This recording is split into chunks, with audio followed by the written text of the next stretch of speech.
Assalamualaikum warahmatullahi wabarakatuh. Selamat pagi Bapak dan rekan-rekan semua. Pada pertemuan kali ini, kami dari kelompok 5 akan membahas materi mengenai gangguan emosi dan bunuh diri. Pada pagi hari ini, kelompok 5 akan membahas 4 pembahasan materi, yaitu yang pertama pengertian gangguan mood dan bunuh diri, yang kedua tipe-tipe gangguan mood, yang ketiga penanganan gangguan mood, dan yang keempat adalah bunuh diri dan pencegahannya. Adapun anggota kelompok 5 yaitu Laura Rahmanesari Hendri dengan NIM 190060991, Melani Putri Triana dengan NIM 190060092, Nadiratul Amirah dengan NIM 190060098, dan Nikita Heriati Putri dengan NIM 190060103. Materi pertama yaitu pengertian gangguan mood dan bunuh diri akan dijelaskan oleh Laura Rahmanesari Hendri. Pembahasan pertama yaitu mengenai pengertian gangguan mood dan bunuh diri. Menurut Meyer pada tahun 2000, mood merupakan perpanjangan dari emosi yang berlangsung selama beberapa waktu, kadang-kadang beberapa jam, beberapa hari, bahkan dari beberapa kasus hingga beberapa bulan. Yang dialami dalam kehidupan manusia ini sedikit banyaknya akan berpengaruh kuat terhadap cara mereka dalam berinteraksi. Sedangkan menurut Jeffrey S. Nevitt pada tahun 2002, dalam buku Psikologi Abnormal, gangguan mood adalah gangguan pada mood atau emosi yang berlangsung lama, tidak seperti biasanya, cenderung parah dan cukup serius sehingga menghambat fungsinya sehari-hari. Gangguan mood yang terjadi pada diri seseorang cenderung menimpa dirinya terlarut dalam tekanan dapat meningkatkan risiko berkembangnya gangguan mood yang kemudian dapat berubah menjadi depresi, terutama depresi mayor. Orang yang lebih cenderung untuk menjadi depresi bila mereka menanggung sendiri tanggung jawab dari peristiwa yang tidak diinginkan. Depresi berat yang terjadi dalam jangka waktu yang lama ataupun orang yang berada di bawah tekanan stres yang berat dan tidak memiliki pertimbangan yang baik, maka orang tersebut lebih memilih untuk bunuh diri. Bunuh diri adalah tindakan untuk membunuh diri sendiri dan memilih untuk tidak ada. Sedangkan percobaan bunuh diri adalah percobaan mengancam nyawa secara disengaja, ditimbulkan sendiri, yang belum sampai mengakibatkan kematian, menurut Parkolovich pada tahun 2013. Menurut Hartlot, pada tahun 1998 mengungkapkan bahwa bunuh diri adalah kematian yang diperbuat oleh perilaku sendiri secara sengaja dan biasanya terjadi karena adanya krisis yang membuat penderita yang amat sangat dan rasa putus asa serta tidak berdaya, dan adanya konflik antar hidup dan stres yang tak tertahankan, penyempitan dari pilihan jalan keluar yang dilihat penderita serta keinginan untuk melarikan diri dari hal tersebut. Selanjutnya pembahasan mengenai tipe-tipe gangguan mood. Materi kedua yaitu tipe-tipe gangguan mood akan dijelaskan oleh Melani Putri Triana. Selanjutnya di sini terdapat tipe-tipe gangguan mood. Terdapat 6 tipe-tipe dari gangguan mood ini. Yang pertama ada episode manic dan yang kedua ada gangguan depresi atau gangguan unipolar. Yang ketiga ada gangguan perubahan mood atau biasa dikenal dengan bipolar. Yang keempat ada gangguan siklotimik. Yang kelima ada kehilangan, dan yang terakhir nih yang keenam ada bunuh diri. Nah, pada bagian pertama ini yaitu episode manic dan hypomanic. Episode manic ini suatu periode peningkatan eufori, tidak realistis, sangat gelisah, dan aktivitas yang berlebihan. Ditandai dengan perilaku yang tidak terorganisasi. Yang kedua ada gangguan depresi atau gangguan unipolar. Depresi merupakan suatu perasaan yang biasa muncul dalam berbagai cara dan mempunyai sejumlah banyak penyebab, dan tidak memulaukan jenis kelamin dan pekerjaan, dan biasanya menyerang kapanpun dan remaja sampai parubaya. di mana usia parubaya ini merupakan usia puncak dari depresi. Nah, pada depresi ini terdapat gangguan terbagi menjadi dua. Yang pertama itu ada gangguan depresi berat atau gangguan depresi major. Gangguan depresi major ini didasari pada munculnya satu atau lebih episode depresi, tanpa adanya riwayat episode manik atau hipomanik. Depresi mayor ini menimbulkan handaya pada kemampuan seseorang untuk memenuhi tanggung jawabnya yang biasa dalam kehidupan sehari-hari. Dan selanjutnya di sini ada depresi gangguan distimik. Pada gangguan distimik ini merupakan gangguan mood yang berpola depresi ringan, maksudnya tetapi mungkin saja menjadi mood yang menyulitkan bagi anak-anak. Yang terjadi pada suatu rentang waktu pada orang dewasa dan biasanya terdapat dalam beberapa tahun. Dan yang ketiga ini ada perubahan mood atau bipolar.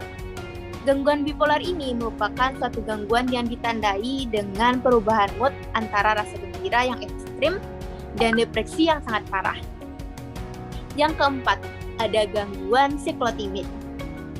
Menurut Rusdi Muslim tahun 2001, gangguan siklotimik ini adalah ketidakstabilan menetap dari efek atau suasana perasaan, meliputi bayan dan mania ringan. Di antaranya ini tidak cukup parah atau cukup dalam gangguan bipolar dan depresi berulang. Nah, selanjutnya di sini ada kehilangan. Kehilangan ini merupakan keadaan duka cita yang berhubungan dengan kematian seseorang yang dicintainya dan dapat ditimbulkan dan karakteristik dari episode depresif. Orang dengan kehilangan ini umumnya dapat gejala sebagai berikut, di antaranya seperti perasaan sedih, insomnia, menghilangnya nafsu makan, dan di beberapa kasus terjadinya penurunan berat badan. Dan jika pada anak-anak umumnya mereka lebih menarik diri dan mereka tidak mudah ditarik meskipun aktivitas itu merupakan aktivitas yang mereka sukai. Jadi dalam hal ini, anak-anak ini mereka lebih dalam menyendiri. Nah, yang terakhir nih, ada bunuh diri. Perilaku bunuh diri ini bukanlah satu gangguan psikologis, tetapi sering merupakan ciri atau simptom psikologis mendasarinya. Dan biasanya adalah gangguan mood yang menjadi alasan dibalik perilaku percobaan bunuh diri ini. Baiklah. Materi yang ketiga yaitu penanganan gangguan mood yang akan dijelaskan oleh saya sendiri. Baiklah, selanjutnya yaitu mengenai penanganan gangguan mood. Nah, dalam penanganan gangguan mood ini, ada beberapa hal yang dapat dilakukan untuk menangani seseorang yang mengalami gangguan mood. Beberapa di antaranya yaitu yang pertama, pengobatan. Dalam pengobatan ini, pemberian antidepresian yang dapat membantu mengontrol gejala dan mempertahankan fungsi neurotransmitter. Ada 4 tipe antidepresi yang sering digunakan banyak orang, yaitu yang pertama, tricyclic. Tricyclic ini berfungsi untuk memberikan efek dengan mendesentralisasi norepinephrine. Yang kedua, monoamine. Monoamine ini berfungsi untuk memblokir enzim MAO yang memogokkan neurotransmitter seperti norepinephrine dan serotonin. Yang ketiga yaitu selektif. Selective Serotogenic Reuptake. Nah, SRRIS ini secara spesifik memblokir serotonin dan secara temporer menaikkan level serotonin di bagian reseptornya. Yang terakhir yaitu ada lithium. Nah, lithium ini merupakan garam yang dapat ditemukan dalam kandungan air minum yang kadar jumlahnya sangat kecil, sehingga tidak akan memberikan efek apapun. Lithium sendiri ini memiliki sebuah keunggulan yang membedakannya dari depresi lainnya, karena substansinya memang lebih sering efektif untuk mencegah dan menangani episode-episode manik. Pengobatan yang kedua yaitu adalah terapi kognitif behavioral. Nah, dalam proses terapi ini, klien dianjurkan untuk menelaah secara cermat cara berpikir mereka sendiri saat mereka sedang depresi dan untuk mengurangi kesalahan-kesalahan depresi dalam berpikir. Nah, tidak hanya itu, klien juga dianjurkan bahwa kesalahan dalam berpikir tersebut dapat menyebabkan depresi secara tidak langsung. Dan penanganannya melibatkan tindakan mengkoreksi kesalahan-kesalahan berpikir dan menggantinya dengan pemikiran dan penilaian yang kurang menyebabkan depresi dan mungkin lebih realistis. Yang ketiga yaitu psikoterapi interpersonal. Nah, dalam psikoterapi interpersonal ini atau yang disebut dengan IPT, ini memfokuskan pada penyelesaian berbagai masalah dalam hubungan yang sudah ada dan belajar membangun hubungan-hubungan interpersonal yang penting dan baru. Dalam proses IPT ini sangat struktur. Dan yang keempat, yang terakhir yaitu ada ECT. ECT ini yaitu elektrokonvulsif dan simulasi magnetik transkranial. ECT ini penanganannya yang cukup aman dan efektif untuk depresi berat yang tidak menunjukkan berbagai penanganannya. ECT ini merupakan penanganan yang dalam pengadministrasiannya pasien diberi anestesi atau obat bius untuk mengurangi perasaan tidak nyaman dan diberikan obat refleks otot untuk mencegah kerusakan tulang akibat konvulsi selama mereka mengalami kejang-kejang. Kemudian, listrik administrasikan secara langsung melalui otak selama kurang dari 1 detik. Bentuk penanganan ECT ini terbukti untuk menaikkan level serotonin, memblokir hormon-hormon stres, dan membantu terjadinya neurogenesis dalam hipokampus.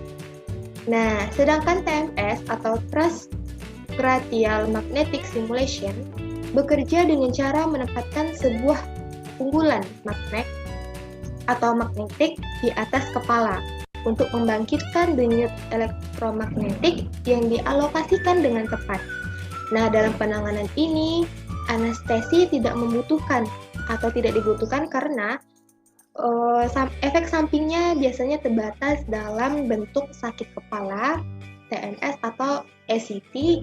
Ini sama-sama efektif untuk pasien-pasien dengan depresi berat atau depresi psikotik yang resisten dengan penanganan atau belum menunjukkan respon terhadap obat atau penanganan psikologis. Materi yang terakhir yaitu bunuh diri dan pencegahannya akan dijelaskan oleh Nikita Heriati Putri. Selanjutnya, untuk pembahasan yang terakhir itu adalah bunuh diri dan pencegahannya. Di dalam bunuh diri dan pencegahannya ini terbagi menjadi 3 pokok pembahasan. Yang pertama adalah 4 pokok pikiran pada individu yang memiliki ide bunuh diri menurut Beck dalam Stevia 1992. Yang pertama, tidak ada alasan untuk hidup lebih lama lagi. Yang kedua, keadaan terlalu menyedihkan dan ingin lari dari penderitaan. Yang ketiga, dirinya merupakan beban bagi orang lain. Dan yang keempat, itu tidak ada jalan keluar dari permasalahan yang dialaminya karena masa depan adalah hitam menurutnya.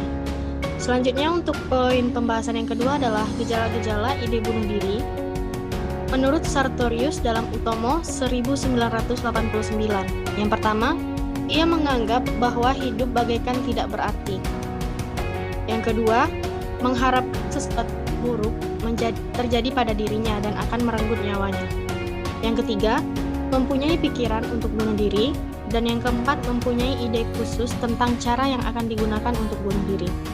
Selanjutnya, untuk poin pembahasan yang terakhir adalah penanganan bunuh diri. Upaya atau penanganan yang dapat dilakukan untuk tindakan bunuh diri menurut Edwin, seorang pelopor yang mengembangkan strategi umum dalam pencegahan bunuh diri, mengungkapkan 3 hal, yaitu 3 hal itu adalah: yang pertama, mengurangi penderitaan dan rasa sakit psikologis yang mendalam. Maksudnya itu adalah, menurut beberapa ahli, pelaku percobaan bunuh diri biasanya memiliki setidaknya 1 gangguan psikologis yang mendasarinya, sehingga penanganan secara psikologis dianggap upaya yang sangat tepat untuk mencegah bunuh diri. Yang kedua, Membuka pandangan. Membuka pandangan yaitu suatu tindakan atau suatu sikap yang dapat memperluas pandangannya yang terbatas dengan membantu individu melihat berbagai pilihan selain pilihan ekstrim, dengan membiarkan penderitaan dan ketiadaan terus berlangsung pada dirinya. Dan untuk poin yang terakhir adalah mendorong orang yang bersangkutan meskipun hanya selangkah dari tindakan yang menghancurkan dirinya sendiri. Davidson 2006.